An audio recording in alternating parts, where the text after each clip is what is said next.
5 or so different countries in the school each year. And sometimes they debate who's got the worst leader. And Zimbabwe will say, well, ours, and Venezuela will say, well, ours, etc., right? And it poses the question, if another country has a bad leader, why not remove them? Well, who to remove them? And for 100 years, there's been norms about not removing other countries' leaders.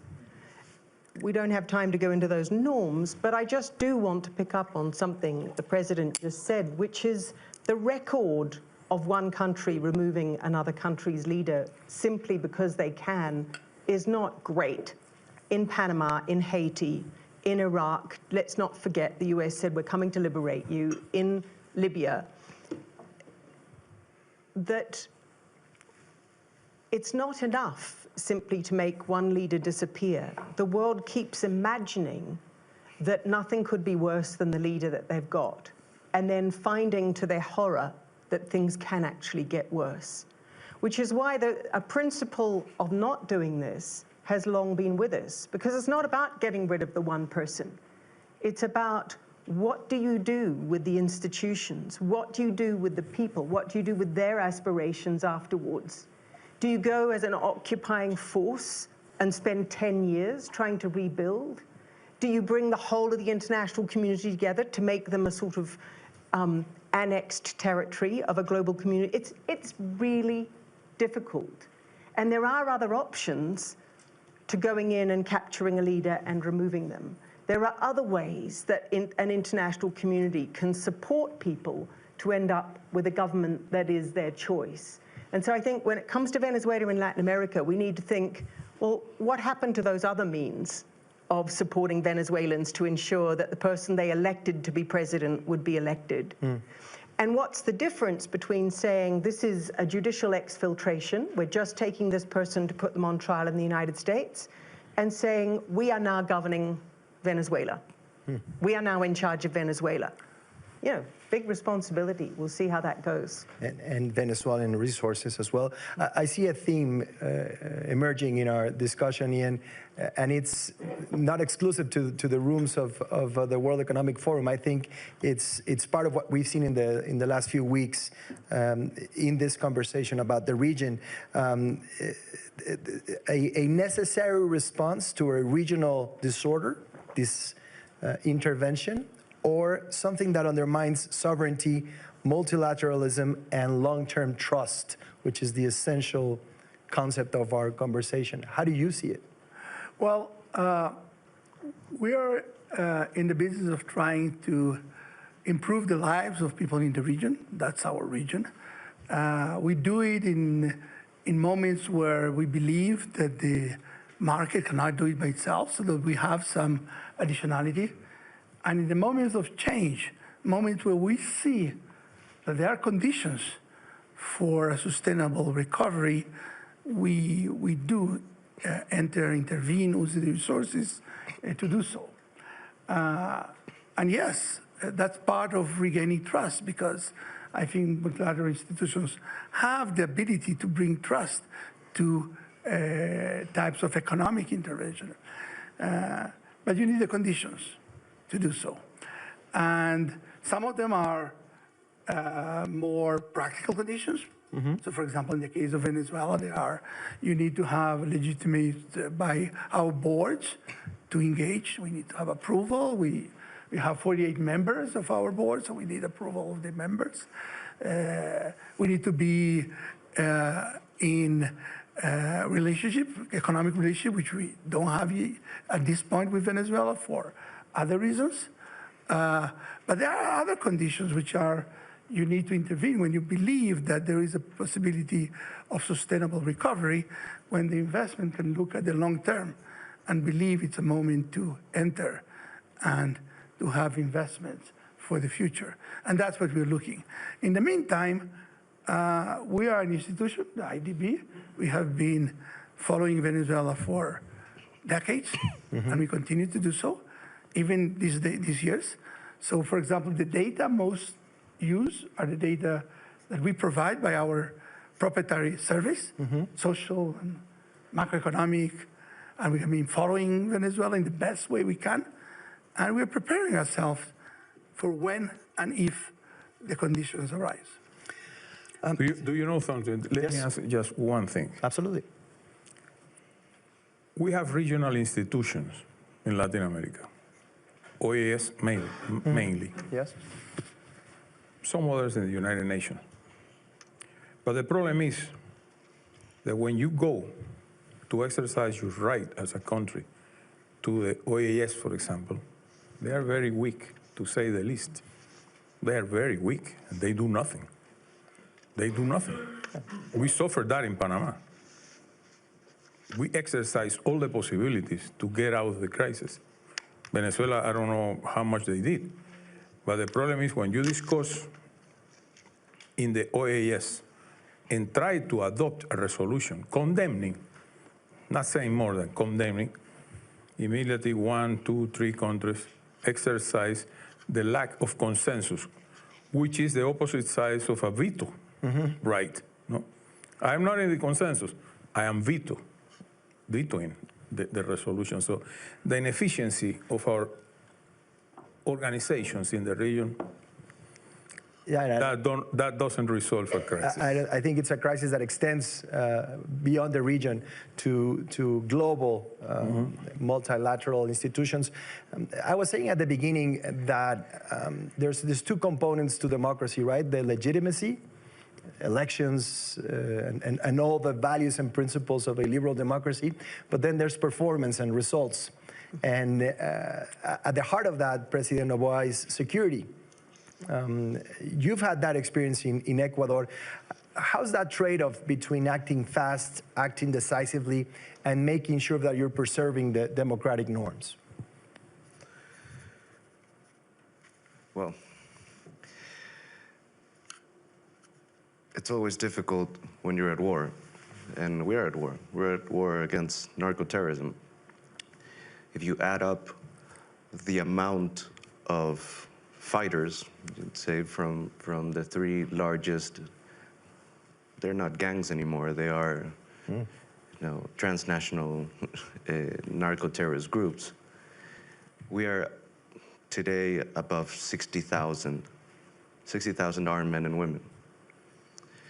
And it's very difficult to fight this in a traditional way, almost impossible. Also because throughout time, these criminal organizations have adapted to our system. In the case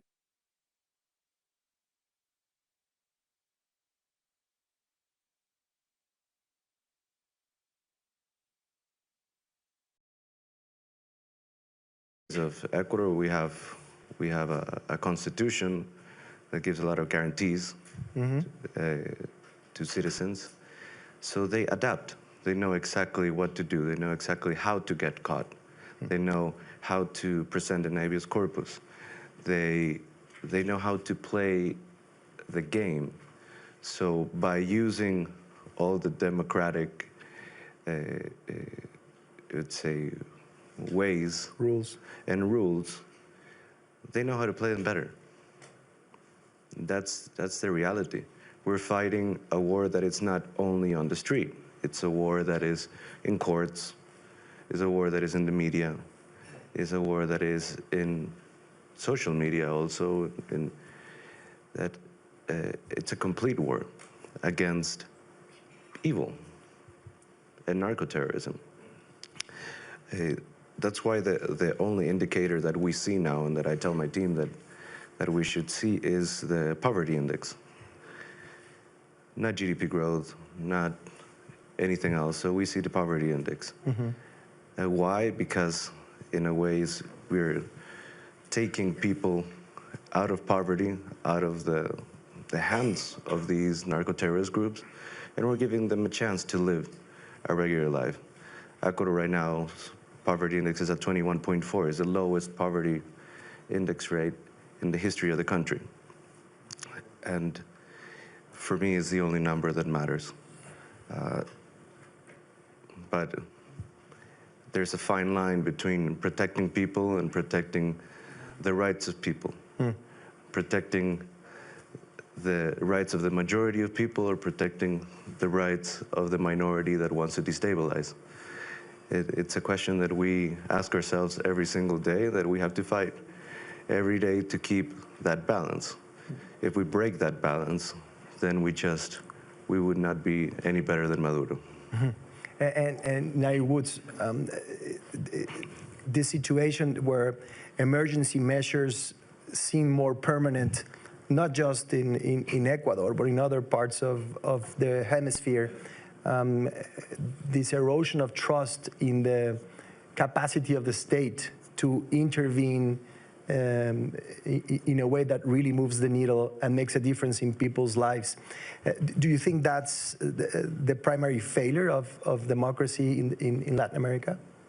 Yeah, I think we're living in a moment where leaders across the world are making choices between policies of coercion and policies of co-option and accommodation. Mm. And coercion is tempting. It's tempting in the face of some of the atrocities that narco-terrorists deploy. It's tempting when you think you're up against evil forces. But the problem for any society is that if you make enemies of the people within your society, where does that take you? What is the future? Do you simply try to extinguish a whole group of people? Or are you actually trying to build a society that in the end can live together? And we've seen this all over. You know, under colonial rule, you saw Britain trying to do it by coercion in Kenya, in India, etc. You saw it in Northern Ireland for years, a terrible civil war, because each side felt that they were fighting evil on the other. And we've seen it in Colombia, in Latin America. We've seen 3 different approaches to internal, some would say, terrorism, to internal groups that pose a security threat and risk both to the state and to other citizens. But my observation, looking right across the world, is that each of the situations that's been resolved has ended up having to be resolved through dialogue. Dialogue doesn't mean embracing narco-terrorists, but it does mean thinking about how you deal with adversaries without making them into perpetual enemies.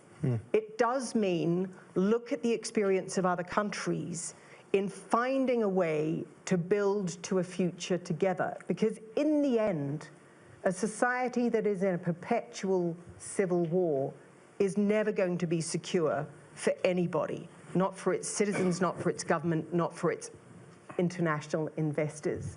And so, in Northern Ireland, it endured decades before people came together and had the courage to create a process for actually talking through what it would take to live side by side and not live in fear of terror every day.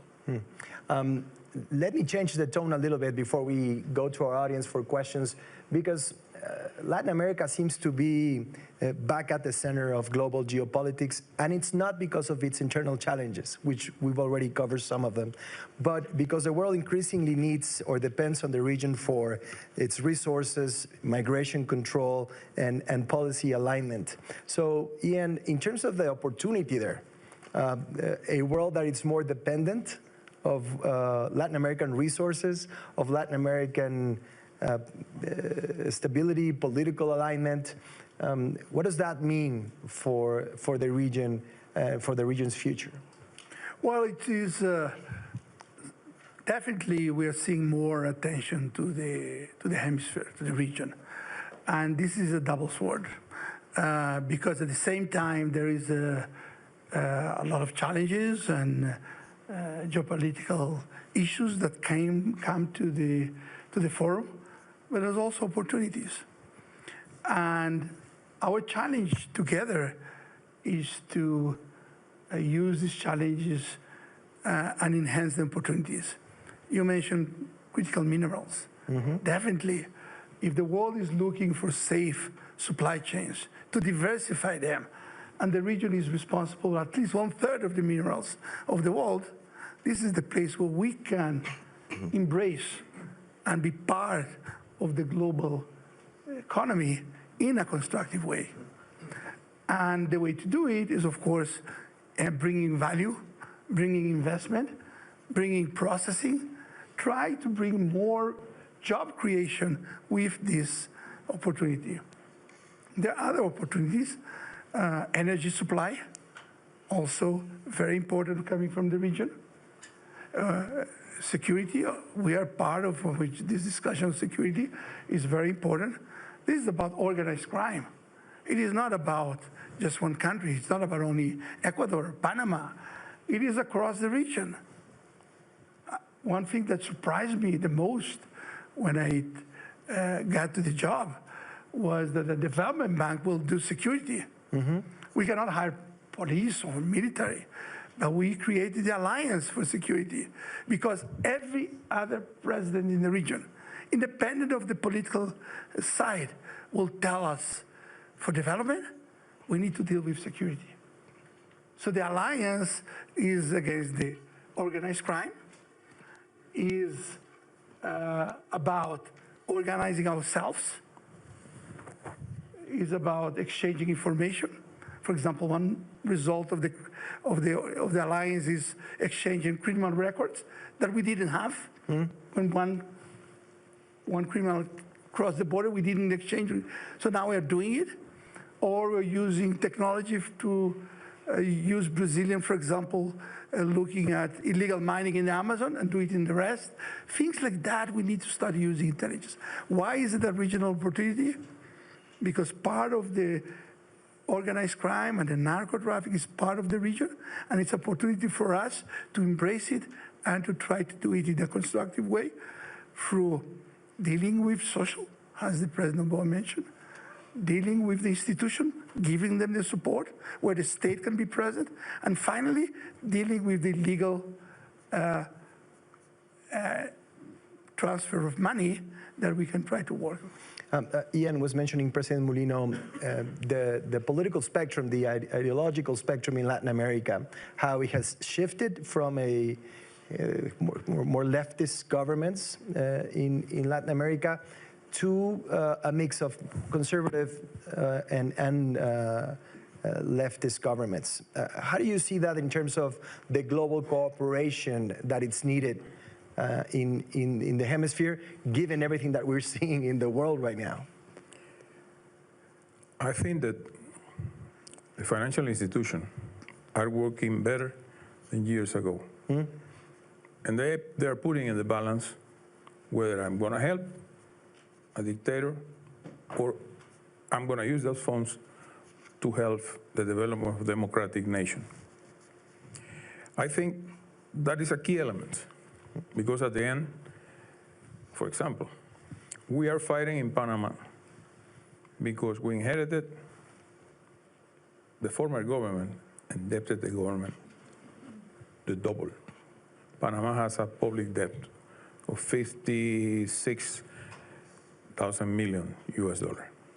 That's enormous for a country like us. $56 billion. Billions, yes. Okay. It's enormous. I have with me the Minister of Finance. I have been a hero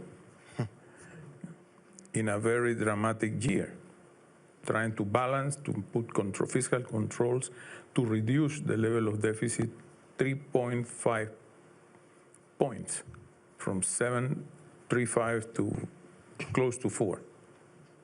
So it's important to make the government function, not only in terms of politics that consume a lot of time, but at the very end, democracy is discussion, is a wide variety of opinions that you have to listen to, but also to conduct a nation.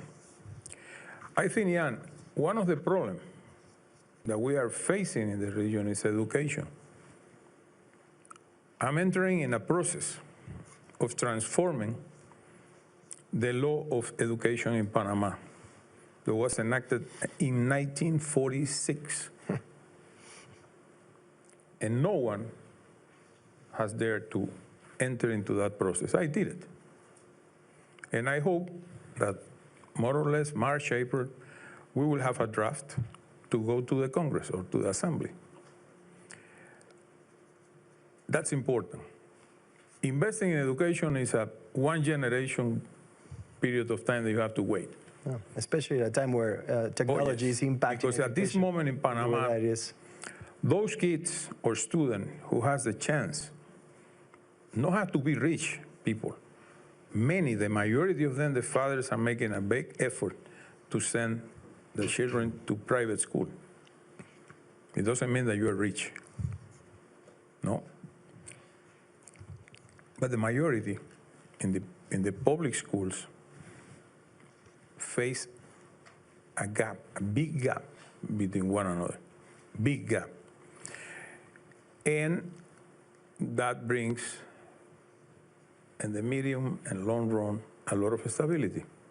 Because there will be students that say, what do you have for me? Opportunities? I don't see any. And they are the one who goes for the easy life with a lot of money. Short life, but a lot of money, narco traffic. Yeah, and it's tied to what President Obama was saying. Exactly. Combating poverty, investing in education. And we have to face that. I think that Panama and Ecuador are facing a problem with narco traffic. We just finished 2025 with an enormous amount of drug seized. 155 metric tons. That's a lot of cocaine. That's a lot of cocaine. And a lot of resources for those criminal organizations. One single ship, 13.5 tons in one ship. So that funds, part of those funds, enter the society. Yeah. Through the, I don't know if you want to say something, but if you don't mind, let me open the floor for questions because we only have a few minutes left, and I do want the audience to have the opportunity. Housekeeping item, because this session is being televised, I'm going to ask you to stand up. Once I point to you and you have a microphone, brief introduction and brief questions so we can get to as many as possible here in our audience. So please go ahead over here. If you can please stand up and introduce yourself. Thank you. Thank you, and thank you for the opportunity and your words. My name is Camila. I'm from Caracas, Venezuela, and I'm an economist. I'm also a global shaper, and I'm here with the World Economic Forum. Throughout my life, I've been fascinated by the way that money moves across the region, and I've worked from humanitarian aid to private equity. The discourse for the Venezuelan situation right now, or at least the economic argument, is that the new inflow of money and investment will result in the benefit and positive outcomes for the Venezuelan people. My question is that this new inflow of money could actually disrupt the way the money moves in the region. And I wanted to know if there is a possibility of regional alignment for the priorities of this investment. And if there is not a possibility of alignment so far, how can we make that happen? Yeah. Thank you so much, Camila. Appreciate it. Thank you. Over here. Ian, I don't know if you want to tackle that, Nair. I don't think there is a regional discussion about where the flows to Venezuela are going. I think that we are in a moment of still a political environment to be resolved. I believe that there will be a moment where we will need to have a very important discussion about where the resources should be allocated. Multilateral development banks and others, IMF and others, should be a discussion. And at that moment, it will be very important to have alignment in the region and alignment between several of the members of where the resources have the most potential. What I can say is that everybody is being prepared for that moment to see where you need more of the resources, and not only the resources, but also the policies. Sometimes the policies are as important than the resources. Rules, changes, institutions, those are very, very important.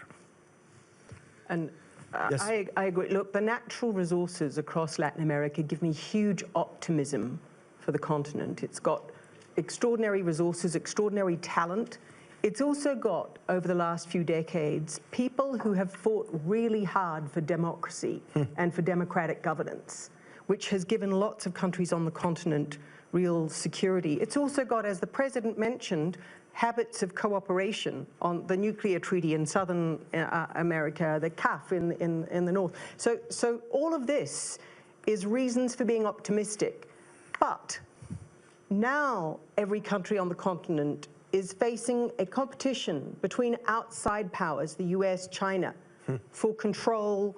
And to me, the most important thing, whether it's for Venezuela or its neighbors, is that each country and collectively the continent has a clear strategy of its own, that it doesn't end up simply bandwagoning with the United States or China, becoming the just convenient backseat passenger, but rather has a strategy for its own people and for the region itself. And I think that's what I would be looking for Venezuela. I sit on the board of a mining company. You can't, as a publicly listed company, make multi-billion-dollar investments in a country whose political system is obscure or insecure. You just can't. Your shareholders won't buy it because you'll risk being expropriated just after you've dropped your first few billion, right? So there's a lot more work to do to make the promise of investments in Venezuela investments which pay off for all of the Venezuelan people and don't either fall into great power rivalry or into rent-seeking and resource curse. And that great power rivalry is playing out as we speak today. We'll see Prime Minister of Canada, Mark Carney, speaking here at the forum just days after normalizing the relation with China. And I don't have to tell the presidents here about those tensions. They live with them every day. Please go ahead. Thank you very much. Venancio Mendez, also with Venezuela. Just posing an interesting challenge on the perspective of international law. And my question is, what happens when international law is meant to protect those that are being tortured or killed? What happens when those mechanisms fail? Then the ultimate result is what we saw on January the 3rd. So it's a question for us to think about this. And the second part of the question is, we as Latin Americans, we have infinite resources, talent, we have incredible geography. We hear Emmanuel Macron and the Europeans talking about their own strengths. We hear China on the eye battle with the US. How can we as Latin Americans come together on the topic of cooperation and dialogue? And what are your thoughts specifically on, the rest of the world is talking about AI and energy. How can we have our own conversations of strength and growth? Thank you. Thank you so much. Thank you. This is a fascinating question, President Noboa, because I think you touched on this a little bit at the beginning. I was just listening to another conversation here at Davos about the role shame and pride have in politics. And a lot of the conversation around Latin America comes from a place of shame and not pride. What do you think about that? Yeah, first, I think that the whole discussion about ideology has to be eliminated. I mean, the real enemy is misery. And the real enemy is having impoverished nations that have billions and billions of dollars, trillions of dollars in resources, and still can't have 3 meals a day. So instead of ideology, we should focus on tackling misery. The fight in Latin America is not territorial, it's not religious, it's not even culturally. It's democracy versus anarchy. So it's different than what happened in Ireland. It's different from what's happened in the Middle East. It's organized crime taking over and replacing a state, or replacing, the protector figure to its people. So first, we need to eliminate the ideology discussion. Second of all, we need alignment in key issues: reduce poverty, fight narco-terrorism, and also in controls. What do I mean in controls? There's going to be a lot of shifts in the movement of money through our nations. For example, in Ecuador, there were political campaigns that were financed by Maduro's regime. There was money funneled through PDVSA to certain political parties. Same thing happened with Podemos in Spain. Same thing happened in Colombia. So the whole structure is going to shift.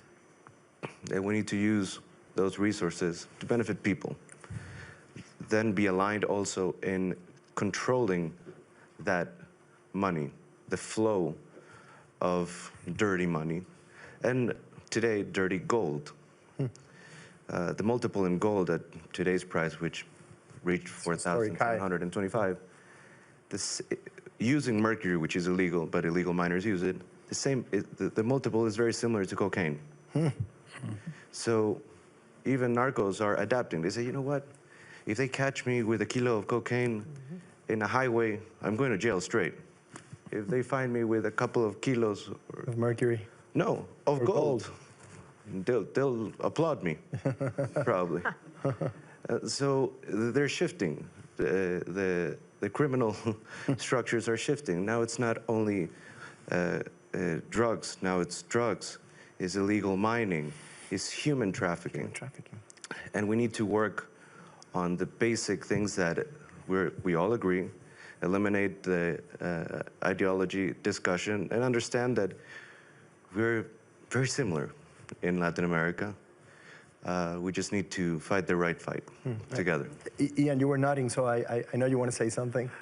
I think the end of the question is very important. What can we do? It's a very polarized world today. I think we need to start with our own institutions, with our own families, bringing this dialogue. And in a lot of our own world, we can start building this consensus. Let me give you an example of this year of our organization. We have 48 members, each one thinking differently. It's a polarized world. But we wanted to concentrate on common interest, what unites us, instead of concentrating on what does not unite us. We concentrate on security, which we just mentioned. Everybody. We concentrate on how private sector could help us lead for development. We concentrated on how to deal with natural disasters, which everybody was facing. And we concentrated on what President Davos just mentioned about efficiency, which is not the ideology, dealing with what we need to do by evidence. So those four were the basics of what we concentrated this year. And at the end was a very good result for the year. We went together, we had a record year of projects and efficiency and impact because we wanted to concentrate on issues that unite us with more dialogue. Will this change the world? I don't know, but it's a good start from our institutions, from bottom to up. Okay. We're out of time. We have less than 2 minutes. I do want to have a closing round and ask you a very concrete question in order to make that efficient. In a year from now, if we're here in Davos again, or we see each other in Ecuador or in Panama, at Oxford University, in Washington, D.C., what would be the single institutional reform, the policy outcome that could tangibly help rebuild trust in Latin America? I'll start with President Mulino. Is it education, as you were saying? Is it government efficiency through innovation and technology? What do you think is the single outcome in terms of policy, institutional reform that can tangibly help rebuild trust in Latin America? Education, number one, in the long term, not right away. It takes 25 years to, if everything goes okay. I think another mission to fulfill what you're saying is to reduce the level of expenses of the government in a useless manner. We need to invest. We need to produce employment. We need to we have to make our country safe, precisely for what you say. How can you invest in a country with completely unstable? It doesn't go together. So I think that governments and we that are leading our countries have to be very conscious and address the funds, the public funds, to the areas in which we can help the people in a very integral way. It's not making politics with public funds. That's the most easy way of doing politics. Taking money and giving to the people. That's not the way I'm doing. Investing the public budget needs to have a good component of investment in social things, social areas. I think that brings stability. We have to recover our credibility. The politicians are very low in credibility for many reasons. So we have to regain the credibility of the people that we are doing what we are doing for them, not for me, for them. So I'll take education in the long term, but in a year, if we meet again, it would be responsible spending. The finance minister was, I think, rolling his eyes a little bit, so it's up to him in many ways. President Noboa. Youth occupation. Youth occupation. We need to check on the tornado chart of our population. South America is very young. In the case of Ecuador, 40% of the people are between 14 and 35. So is again, look at the population, of policy for that population, easier access to jobs, technical schools, trade schools, and of course, education. But it's not as simple as that. Is to follow up and to help that young man or woman to find a better life. It's not only give them the education, find them a job, find them meaning, help them find meaning for themselves, and give them hope. Give them hope that they're going to live as well or better than their parents. It goes back to the shame and pride equation that we were talking about. Nair Woods. I agree with President Noboa. The most important is that governments actually set out a strategy, a vision that gives their citizens hope.